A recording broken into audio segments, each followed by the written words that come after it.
Okay, so this is 16.5 curl day 2. The last we left off, we did this example.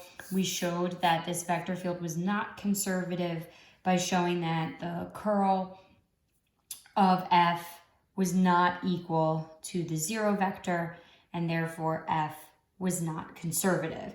And we just talked about sort of the order of that, and that the converse is not necessarily true.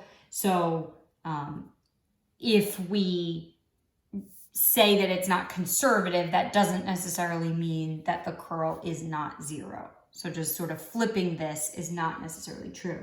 But we do have a theorem that we're going to start with that sort of changes up the order. So if you take a look, you have our theorem for today. F is a vector field defined on R3. And the component functions have continuous partial derivatives. We keep putting that in there. We know that that's obviously a given. And the curl of f does equal the 0 vector. So if that is true, then f is a conservative vector field. Okay, so that's the order that we want to sort of approach it in. We will find the curl of f, see if it equals 0, and if it does, then we will be able to conclude that it is conservative. We'll prove that later on in the chapter. So kind of like before with Green's theorem, some of the proofs become easier as you move through the chapter and more becomes known. We're going to go through, I really just have one example for today. So I have a vector field. This example is going to take us quite a bit of time to do. I have a vector field. It's pretty complicated. I want to show that it is conservative, and I want to find a function f, so a little bit of a review here, such that this vector field would be the gradient of f. Okay, so we're going to do both of those things together. So remember, for curl of f, we're going to take the cross product of del and f. So I'm going to go through and list out my ijk. Remember, del is just, I'll use different colors, is my partials, the idea of taking a partial, not necessarily the actual partials themselves. And f is what was given to me. So I have y squared z cubed, 2xy z cubed, and 3xy squared z squared. And because we're doing cross product, I'm going to go ahead and copy down my ijk and my partial, my del. And then I'm going to go ahead and do my diagonals. So first one here would be the partial with respect to y of 3xy squared z squared, and that's in the I direction. I'm going to jump down and do the k one first, so it's in the right, or I'm sorry, the j one first, so it's in the right order.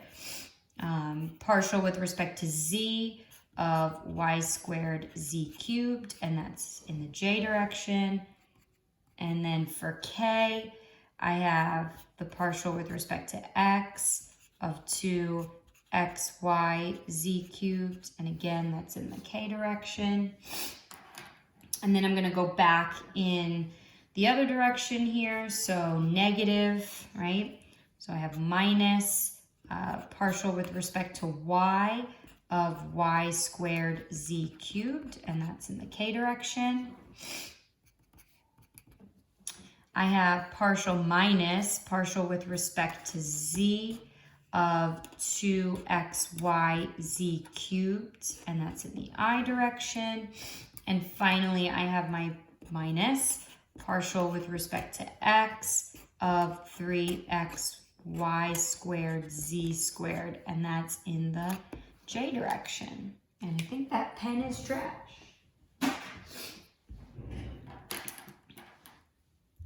Okay, So I'm going to fill it into my vector, and I'm also going to take the partials.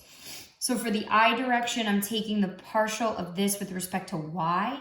So the 2 is going to come down, so that'll make that a 6. So what, 6x, y, z squared minus, and the partial of this with respect to z, so the 3 would come down, and that would be 6x, y, z, subtract 1 from the exponent squared. Interesting, right? Now for my j component, so I have derivative of this with respect to z, so it's going to be 3y squared z squared, minus derivative of this with respect to x would just be 3y squared z squared. Interesting.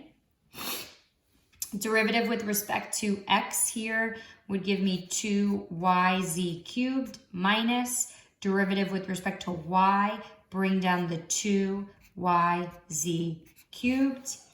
I get 0, 0, 0, which is the 0 vector.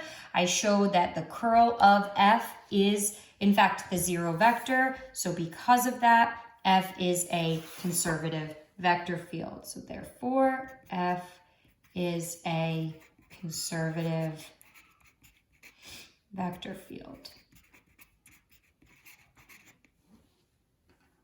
Okay, so that was our first task for this example, was to show that the vector f was in fact a conservative vector field. The second thing we're going to do is find a function f such that this is my gradient. And that's a little bit of a review from the last couple sections we did. Okay, so I'm going to take my my function f, my vector field. I'm going to associate these with each of the partials, right? So I'm just going to come right here so that I have that vector field right there for me. Okay, so f is y squared z cubed, 2xyz cubed, 3xy squared z squared. Okay, and I want to, again, if this is going to be the gradient, then I want to associate each of these with the partials. So that means that f sub x, right, is this y squared z cubed. F sub y would be 2xyz cubed. And f sub z would be 3xy squared z squared.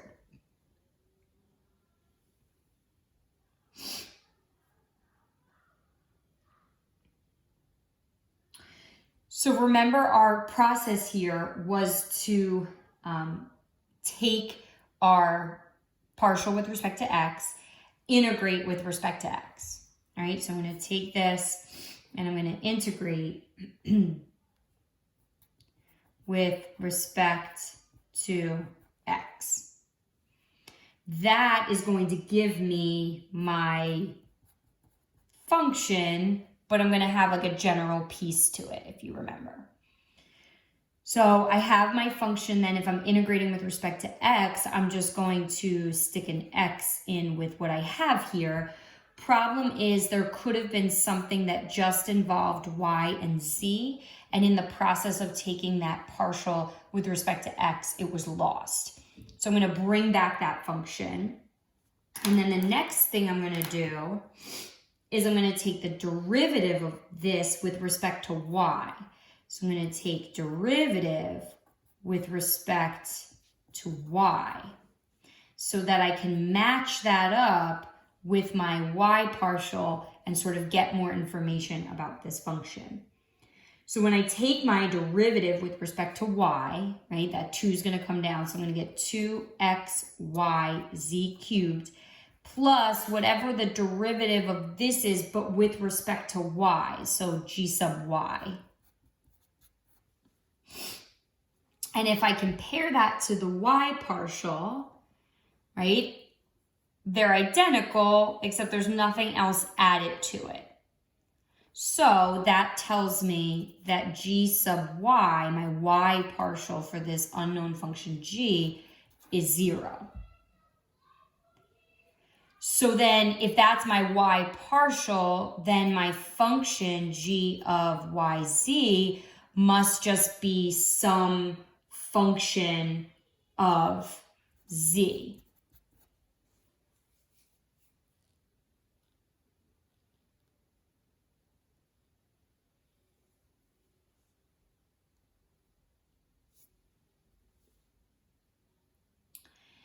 So if I think about that and now start to incorporate my z partial,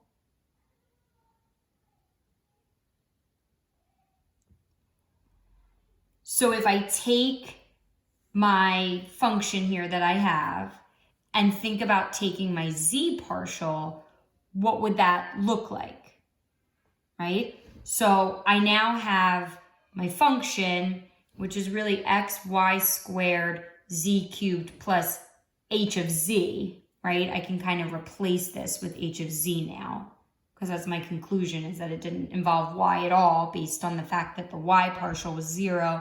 It must have just had something with z in it, or maybe nothing with z in it. Maybe it was just a number. We'll see soon.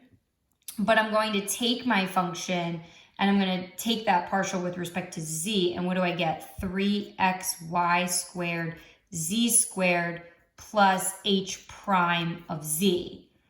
And I compare that to my z partial, and I see that h prime of z must also be 0, which means that h of z is just some constant. So this plus part that's here for my function must just be a constant, because when I took the y partial and the z partial, it also disappeared.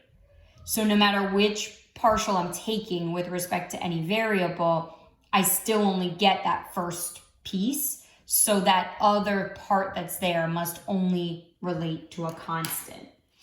So then my function, f of xyz, must be my xy squared z cubed plus k, some constant k. And that's the second part of that example and what it wanted me to do. So then just a couple notes to kind of summarize curl, okay? And again, maybe you were kind of thinking like, why the word curl? So here's a little bit of a visual for you. And again, if you're familiar with physics, this might be a little easier. I also might not do a very good job of it because I'm not as familiar with physics as some of you. It's been a little while. But just to sort of understand the language and where it comes from, and maybe give you a better understanding of the concept itself, even just in the calculus part of it. So if you think of your vector f representing a velocity field in fluid flow, so we're thinking about this in terms of a fluid, particles near the point tend to rotate about the axis that points in the direction of this curl.